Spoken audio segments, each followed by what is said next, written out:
The sky above Kethra. 9 was not a sky, it was a wound.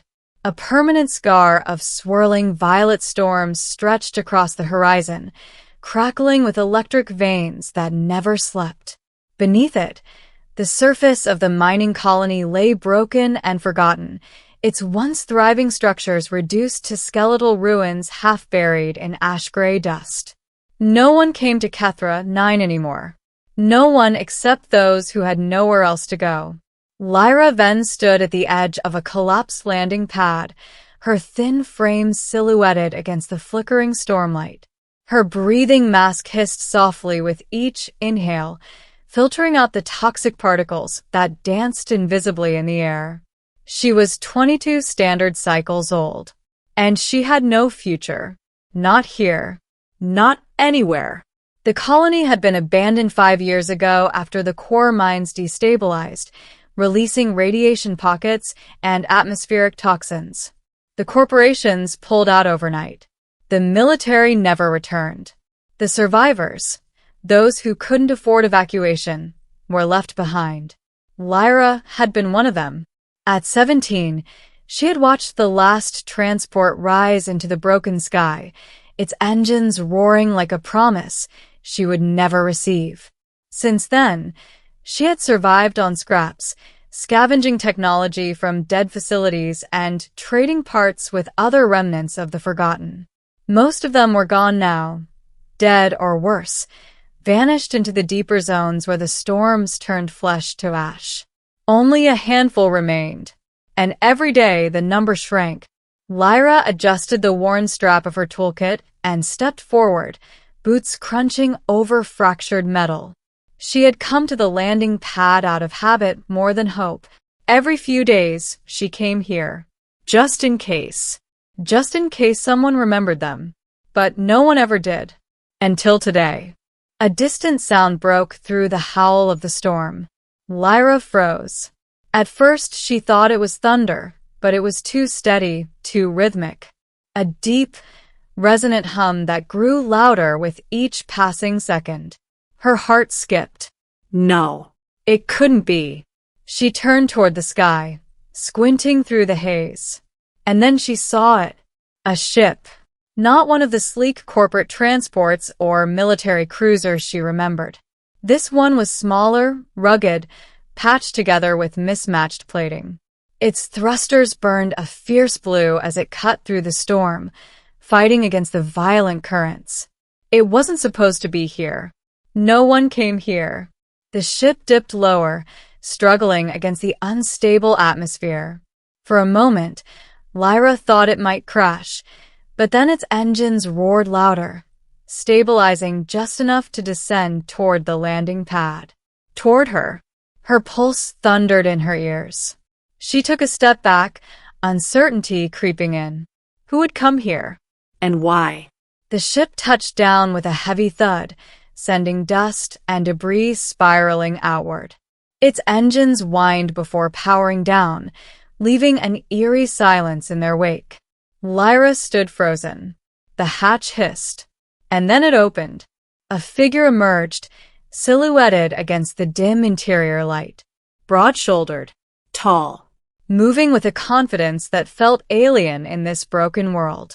He stepped down onto the cracked surface, boots hitting the ground with a solid, deliberate sound. Lyra's breath caught. Human. She hadn't seen one in years. He removed his helmet, revealing short dark hair and a face marked by faint scars and a calm, assessing gaze. His eyes scanned the ruins, then settled on her. For a moment, neither of them spoke. Then he smiled. Didn't expect anyone to still be alive out here, he said, his voice carrying easily through the thin air. Lyra swallowed, her throat dry. You're not supposed to be here, she replied, her voice rough from disuse. He shrugged lightly. Yeah, I get that a lot. He took a few steps closer, his movements relaxed but purposeful. I'm Kai Mercer, he said. Pilot. Freelancer. Occasional idiot. Lyra blinked. I didn't ask. His grin widened slightly. Fair enough. She studied him carefully, suspicion etched into every line of her posture. "Why are you here?" Kai glanced around at the ruins, then back at her. "Distress signal." Lyra's brow furrowed. "That's impossible," she said. "There's no active transmitters left." "That's what I thought too," he replied. "But something pinged my ship while I was passing through the outer sector. Old code. Colonial frequency." Her mind raced. No one here had the power to send a signal strong enough to reach space. "No one here sent anything," she said. Kai tilted his head slightly. Then something did. A cold unease settled in her chest. The deeper zones. The places no one went. She shook her head. "It doesn't matter. You should leave." Kai raised an eyebrow. "Just got here." "You'll die if you stay," she said bluntly. "The storms are getting worse. The radiation pockets shift without warning." And she hesitated. "And," he prompted. Lyra looked away. "There are things in the deeper zones." Kai studied her for a moment. "Things." She didn't answer. Silence stretched between them. Then Kai exhaled softly. "Well," he said, "good thing I didn't come here for a vacation." Lyra frowned. "What does that mean?" He gestured toward his ship. "I'm not just here to check a signal," he said.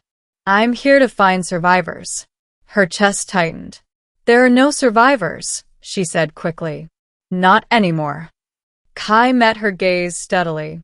"You're standing right here." The words hit harder than she expected. For a moment, she didn't know what to say. "I don't count," she muttered. "Why not?" "Because I'm not leaving." Kai blinked.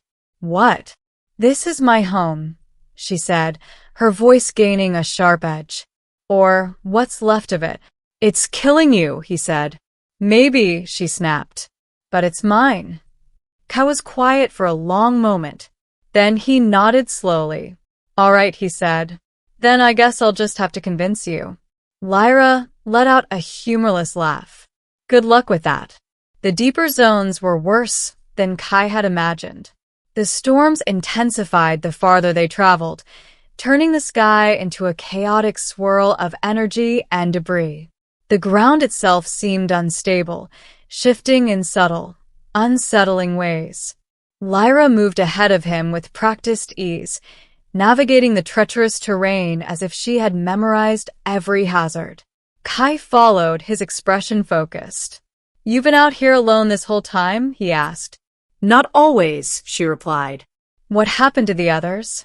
She didn't slow. "They died." Kai didn't press further. After a while, he spoke again. "So, what exactly are we looking for?" Lyra hesitated. "I don't know," she admitted. "But if something sent a signal, it's probably coming from the old central facility." Kai nodded. "Lead the way." They reached the facility hours later. Or what remained of it. The structure loomed like a corpse, its once smooth surfaces cracked and corroded. Parts of it had collapsed entirely, exposing dark, jagged interiors. Lyra stopped at the entrance. "This is it," she said quietly. Kai stepped forward, scanning the area. "Looks welcoming." She shot him a look. "Stay close," she said. "And don't touch anything unless I tell you to." He gave a mock salute. "Yes, ma'am." Inside, the air was heavier, darker. Their footsteps echoed through the hollow corridors as they moved deeper into the facility.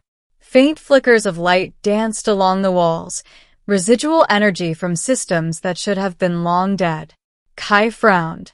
"Something's still running," he said. Lyra nodded slowly. "That's not possible."